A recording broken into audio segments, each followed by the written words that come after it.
So, welcome everybody to the Chronicles of Corona. We are now at chapter 9. I think we're at chapter 9 now. So, we're welcoming Jason Boyd with us and from the land of Corona. So, we began these Chronicles of Corona with the idea that we're all living in this land of Corona now. It was inspired by the idea of the Chronicles of Narnia, that faraway place where great adventures happen. So this adventure is living through the experience of the coronavirus. And in the land of Narnia, there are heroic names and heroic knights and creatures. In the land of the Corona, you get to choose a heroic name, Jason. So I don't know if you've thought about this. Hannah's name is the Legend from Afar because she was an exchange student. We talked to her. She's in the first chapter of the Chronicles. Henry's heroic name is Henry, that's just fine, because when I asked him for a heroic name, he said, Henry, that's just fine. Fish and Chips is a couple that you get to choose which one's fish and which one's chips. Peanut Butter and Jelly are another couple named that by their children. Spirit number 5, and Scotty'd have to explain to you, it comes out of his experience with opera and other things, but that's his heroic name. So did you know you needed a heroic name? I think it was mentioned to me, but I honestly didn't think about it at all until this moment. Yeah, well, you can think sure. about it Yeah. and let us know. Yeah. And you might guess that Julie's One Smart Cookie. So, Oh, nice. Okay. There's all kinds of heroic names out there. So Jason, would you tell folk what part of the land of Corona you are in and how is it going there? So I live in Baltimore, Maryland. It's been an interesting time. I moved over here almost 3 years ago for nursing school. And now I work in one of the emergency rooms as a nurse. And that's kind of taken up most of my time now. So when I'm not at the hospital working, I kind of stay at home and don't do a lot. And so things are getting better and things feel okay. There's a lot of people that walk around the neighborhood. There's people that we have a lot of stoops around here. So stoop sitting is a really big thing. And a lot of people are doing socially distanced stoop sits, which I've done a couple. It's fun because it's nice to be able to see your friends and your neighbors. My neighbor that lives across the street from me has sort of a fence wall thing and then in front of her courtyard area. And so she will sit over there and kind of poke her head over the top of the wall and talk to me while I'm sitting on my stoop. And we're a good probably 15, 20 feet away from each other. But it's been nice to be able to do that and still connect with people around me and walk around the neighborhood and see people. I live next to a really big park and there's constantly people in the park. Sometimes it feels like there's too many people in the park. It's still nice to be able to see that there are people around and great place to meet up with people that we can't see very often. And we feel like we still need to keep distance between us. So that's been a big help. So people out at the park, maybe too many people sometime. And stoop sitting, I hadn't heard of this before. So is there any advice on how to do good stoop sitting? I think the key is first you have to have a stoop or something sort of stoop-like, which really a stoop is just essentially your stairs in front of your house. And since we have a lot of row homes here, all the homes are so packed together, and they're usually built out of brick, and then they have a few steps that lead up into them. My last house had I think like 5 or 6 steps, so we could fit quite a few people on the stoop. Here, at this place, I only have 2 steps, so really it's just a stoop for one, but it works out perfectly. And The biggest thing is Baltimore is really big on their communities and their small neighborhoods. So we do a lot of stoop sitting because it helps you to meet your neighbors. I met my neighbors across the street because in the evenings, will sit out on my stoop and read a book, and maybe have a beer. I will just sit and talk to people as they go by. And I've lived in this apartment for now almost 2 months, and I've already met the neighbors across the street. I've met the neighbors and because, or they've said hi as they've car, or and so even though still socially, we are still meeting my neighbors. I'm still meeting everybody around me, and it's been actually really great. Baltimore started doing it years ago. I couldn't tell you exactly where they started doing it, but there was a big move to do it in the last couple of years because of how much violence there is in Baltimore. And sitting on stoops to connect with the people around them. And so there's just more people outside keeping an eye on their neighbors and keeping an eye, making sure everyone's safe and everyone knows who's around them. And if you need a cup of sugar, you have tons of people around you to do that. So it's been a really great thing. And I think that it's honestly, it's one of my favorite things about living here in Baltimore. And that was actually encouraged by the city government. Yeah, they actually, let's see, Baltimore City started calling it Wednesday stoop sits, I think, or something like that. It's like a certain day of the week. I think it's Wednesdays, that a couple of years ago, especially in the summer, they encouraged people to sit on their stoops in the evening. And you can go to any neighborhood and just see a ton of people sitting. And almost now, really, you can go any day and see people sitting on their stoops. Now, people are not doing it as often, but it is a really great way to continue to talk to your neighbors when you can't have that normal, like, weekly barbecue or something that you do. Yeah, yeah.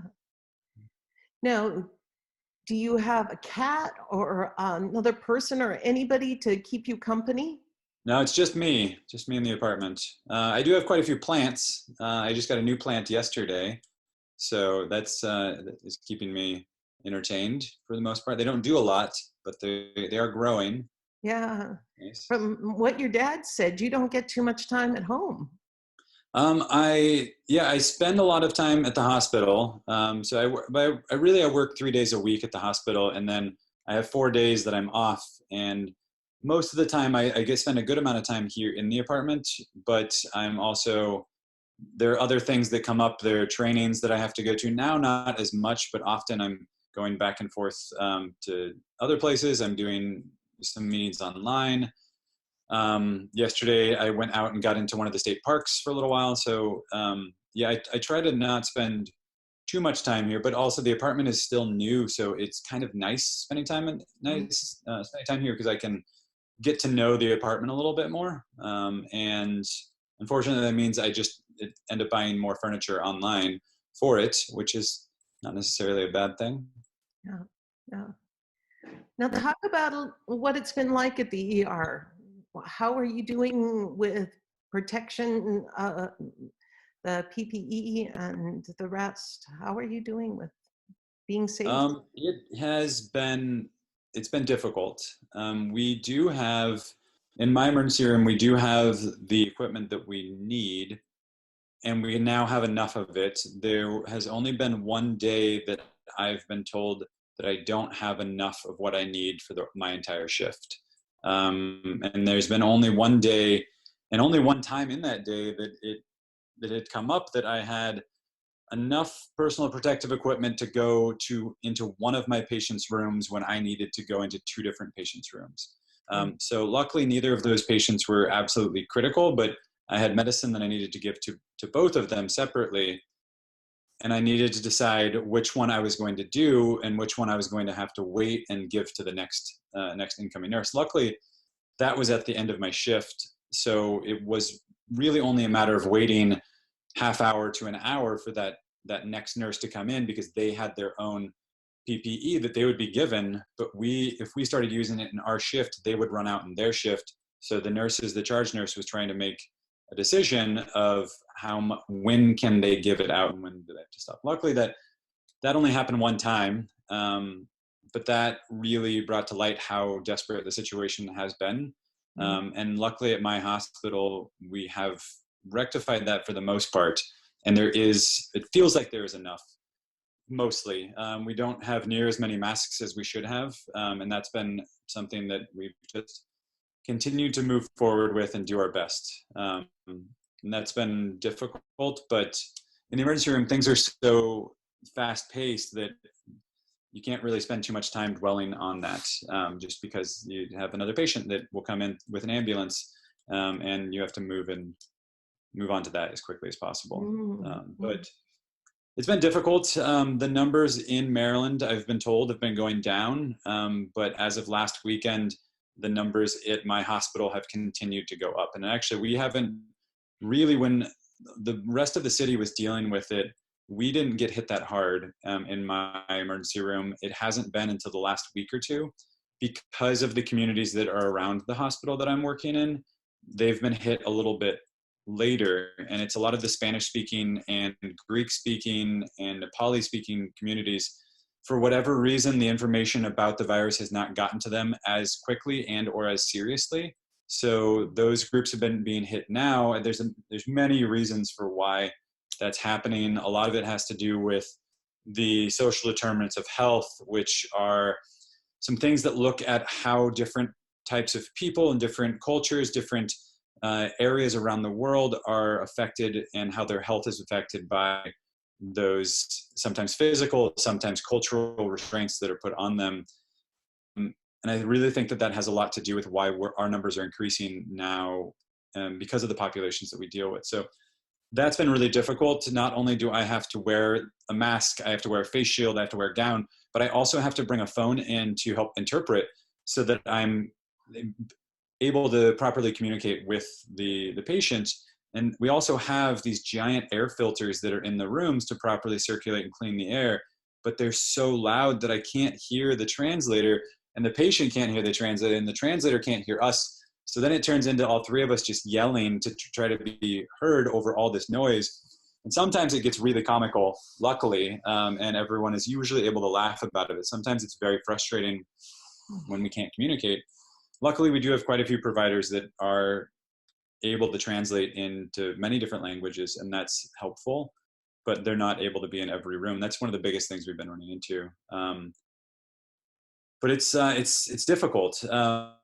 But it is nice because the team I work with is, honestly, in the many jobs I've had over my life, I've never worked with a team that works as well as this team and that supports each other as well. So that's been really helpful. Being a new nurse working in this environment, I graduated last May and became a nurse in June of last year. I haven't even been a nurse for a year yet, and I'm already working in the middle of a pandemic. And being new in this situation has been difficult, but knowing who I can turn to when I have questions, when I need help, that's been phenomenal.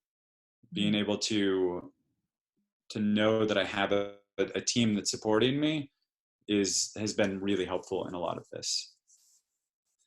So that team being there for you, teaching you, living through something they're having the first experience of too at the same time. Exactly. Yeah. And even the people that many of the nurses I work with have worked in that department for 10, 15, 20 years, and they've never experienced anything like this. And so it often feels like we're all on the same page, and with the not knowing what we're doing. Even though we know that this person who's been working in this department for 10 years, they know where to find everything, what to do when this type of patient comes in, what to do with this, what to do with these things. But now we're just all trying to do the absolute best that we can with the little bit of knowledge that is. Now it's not changing as often, but for a while we were getting daily changes, sometimes hourly changes to our policies. And so one minute I would be doing the thing I thought was right, and the next thing I would be doing that same thing, but it was wrong. It was no longer part of the policy. So there was a lot of shifting gears constantly, which definitely was a good experience as far as learning how to flow with different things coming at you all at the same time. And policy, one of the things that I really appreciate you mentioning it was about your team, your local team there in the emergency room. What I worry about for some is administration. Are you feeling like you're getting the support from the administration? Um, or is that something you haven't I'd say, even relayed I to? think that, yeah, I think that I do feel supported by my management, and I know that they're doing what they can. It is stressful when the administration can't see. I work on the weekends most of the time, and the administration is not there. Yes, there's always a command person who is in charge of getting admin tasks done, communicating with the admin staff when they come back on Mondays, or even just emailing them all so they're all aware of everything right away. But the admin staff is not in the rooms with us, and they can see that our numbers are not, the numbers of patients that we have in the emergency room are not what they have been in the past. We've had multiple people, we've had many higher number days than we're having right now. The difference is the amount of very sick patients we're having come in. Lately, I've been having more and more patients who need to go to an ICU bed, but we don't have an ICU bed available, so they stay in the emergency room.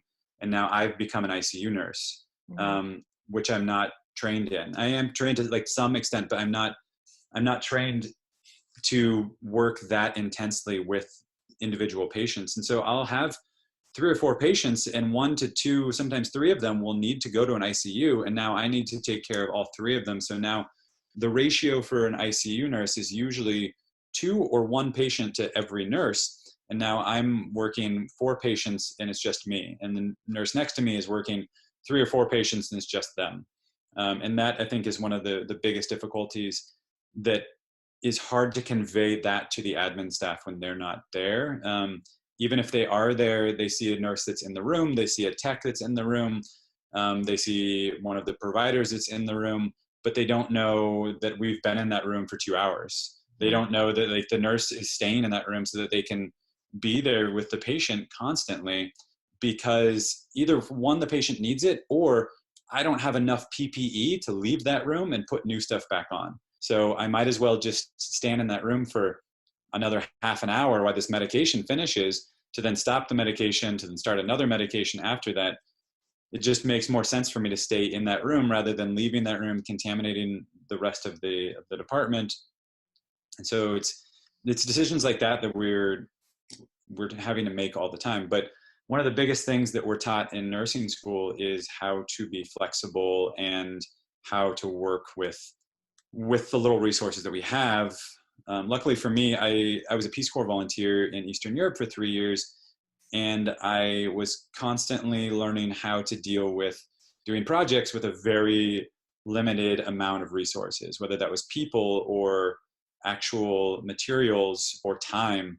Um, that has helped a lot in do this. I think honestly, one of the biggest things that taught me for this is that when someone offers me a break, I immediately have to take it.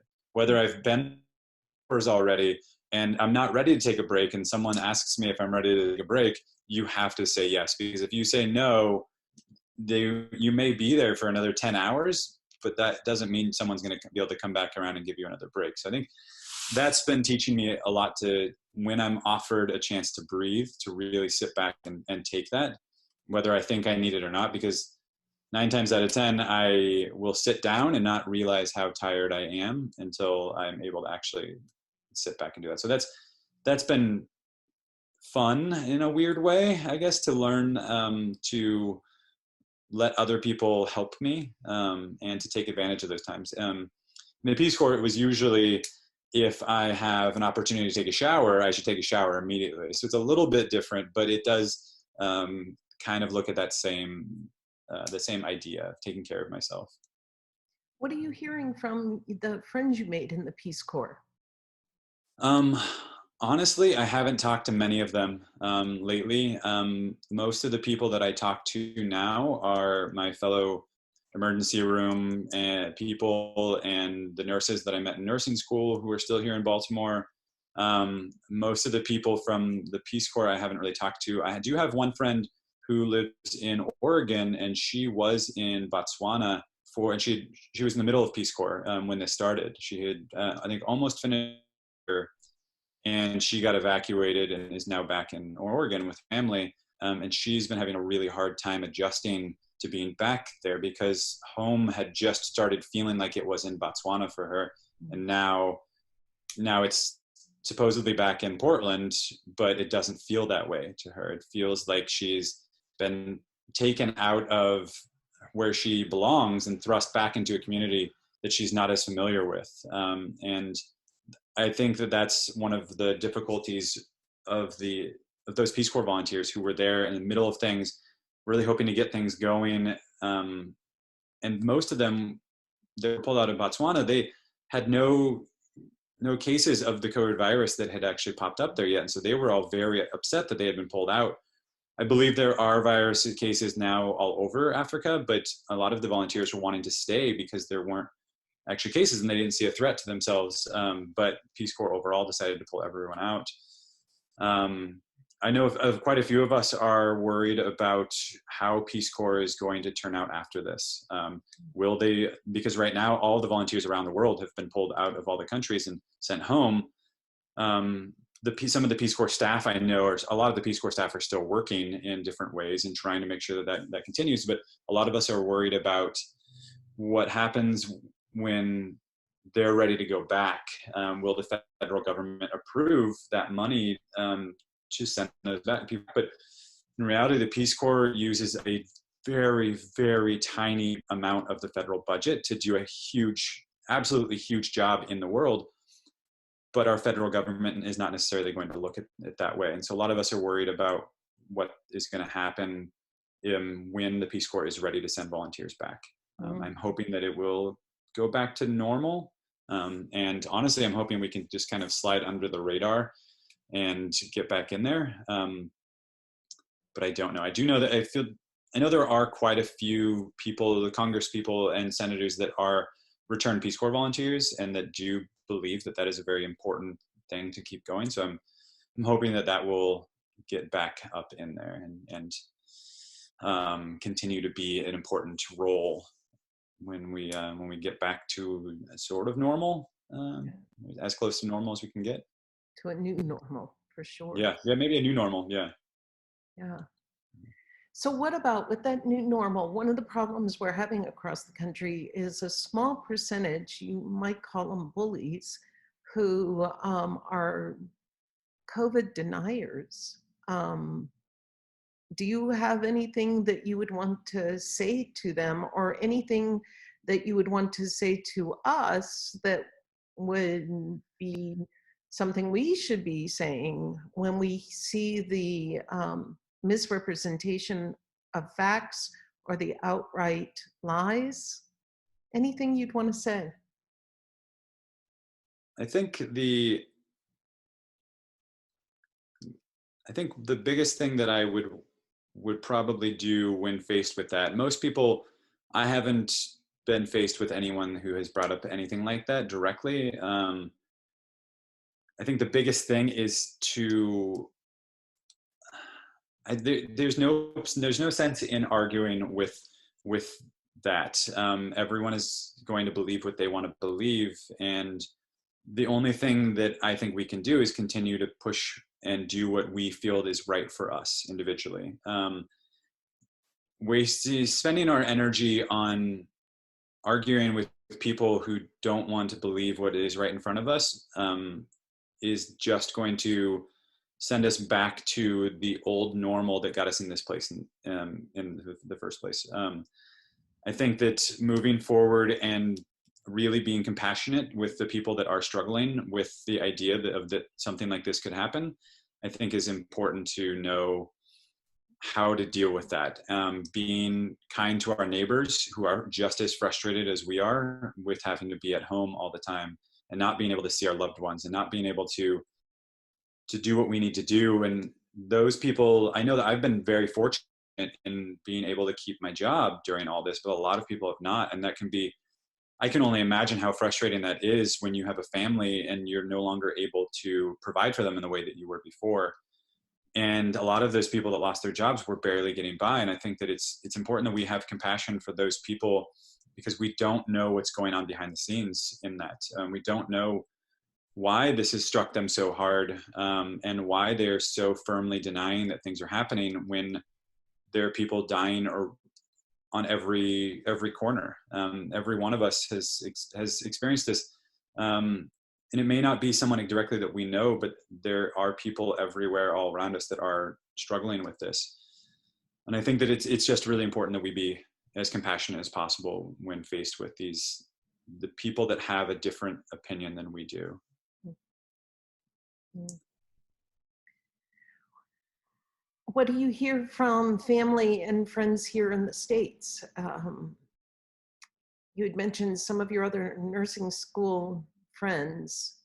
How are they doing? I think the biggest thing that everyone I've talked to is dealing with is the tiredness and the not knowing what to do on our days off. Mhm. We spend 3, 4, sometimes 5 or 6 days in the hospital, working 8 to 12-hour days. And then we have our 2 to 4 days off a week. And it takes a day, at least a full day after working 3 days straight, to get back into feeling like you're your normal self again. And I think that's one of the biggest things that a lot of us are dealing with. And then gearing up to go back into work the next day is also a struggle. So those of us that are working and have one day off and have to go back into work the next day, that day off is a come down and a gear up day. And that's a really hard thing to do. And I think that most of us weren't expecting to have to do that. I've been lucky enough to have a schedule change recently that I have all of my days off are together now, because I work weekends, and all of my days on are all together as well. So that's a benefit for me, but it also is a struggle because I'm working 3 days, 12-hour shifts in a row. So I go to work, I come home, I sleep, I go to work, I come home, I sleep, I go back to work. And that's been a struggle. A lot of people I've talked to who are also in this are feeling that same thing. And I think one of the biggest things that a lot of my fellow nurses are dealing with is most of the nurses I've met, and I would say a huge majority of them, are social people. And yes, we get to interact with each other at work, but outside of work, most of the nurses I know are not people that just stay in their houses all the time. And it's a struggle for them because they want to stay home because they know it's important, but they also want to see their friends and family because that's just who they are. They want to get out and be a part of the community. And there's this struggle of, and I think that's not just for nurses, it's for everybody, that we want to do something to help. We want to do something to get our minds off what's going on. And it's hard to yesterday I went to Home Depot because I get one thing for my apartment, and I was amazed at how many people were there.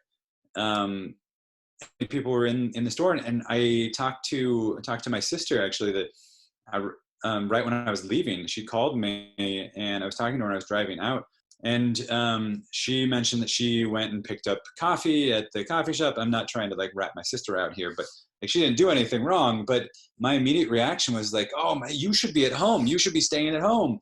And as I'm thinking this, I realized that I bought a plant when I was at Home Depot, which I didn't need. But it was one of those things that I'm out buying something I do need.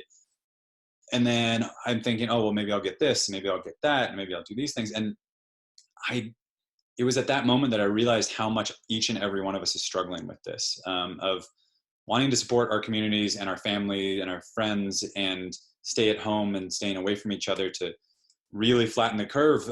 And at the same time, we're pulled to like, I want to go to the park. I want to see my friends. And which one of my friends is it okay for me to hang out with at the park? Is it okay for me to hang out with my fellow nurses who I work with in the emergency room in the park? I think it is, because we're already exposed to everything together. But then when I'm hanging out with 3 to 4 nurses in the park, that shows other people that, oh, well, that's a group of 3 or 4 people. So it's probably okay if my 4 to 5 friends that get together, as long as we're socially distanced, that should be fine. And then it just spreads and spreads. So now, while doing what I feel is the right thing, I'm possibly perpetuating this idea of doing the wrong thing. But where is that? There's not a perfect line for saying this is an okay thing to do, this is not an okay thing to do. And that I think is the biggest problem that I've dealt with. And I think for a lot of the nurses, it is really tough because they want to be able to stay healthy and sane. And it's difficult to do that when you work 3 days, you're exhausted, you come home, and then you sit on the couch and watch Netflix for a few days. And then you go back and do it again. And you know that that's not the healthy lifestyle that you've been taught and also you've been trying to teach to your patients. But that's what we have. And there are other ways to get around it, of course, but it's a very difficult situation to find. I think there's a lot of gray areas in it, and it's not necessarily this black and white world that this is okay, this is not okay. And I think we're all just struggling to do the best thing that we can. And thank you for doing that. Thank you, Jason. So this half hour's gone by really fast, Jason. Yeah. It's been such a pleasure to be with you. Is there any final words you want to be able to tell the people out there? And have you thought of a heroic name? Last two questions. I think that I think the biggest thing is just to remember to have compassion for your neighbors and the rest of the people in our communities. I think that's one of the hardest things to remember when we're in this, because a lot of us are forgetting what it looks like on the other side. And I think really just remembering to be compassionate with those people that have a difference in opinion and are not viewing things the same way that we are. Mm. And I think for a name, I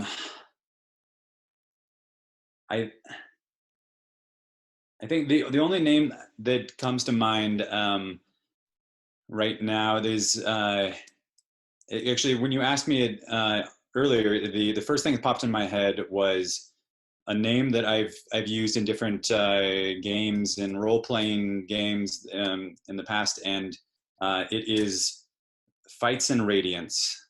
And I think that I will take that because I feel like I am often fighting for something that I can't even see, and sometimes is often too blinding to actually see, but I feel like it's the right thing. Fights and Radiance, it's been a pleasure to be with you. Thank you. I appreciate your time. Yeah. And I appreciate yours. So we'll be back together in a week. Our next person we'll be talking to is an occupational therapist who is doing work through the internet with her clients, her patients, and in the great state of Maine. So we'll be talking with her next time. Thank you all for being with us wherever you are in the land of Corona. I hope all is well. Until next time, goodbye.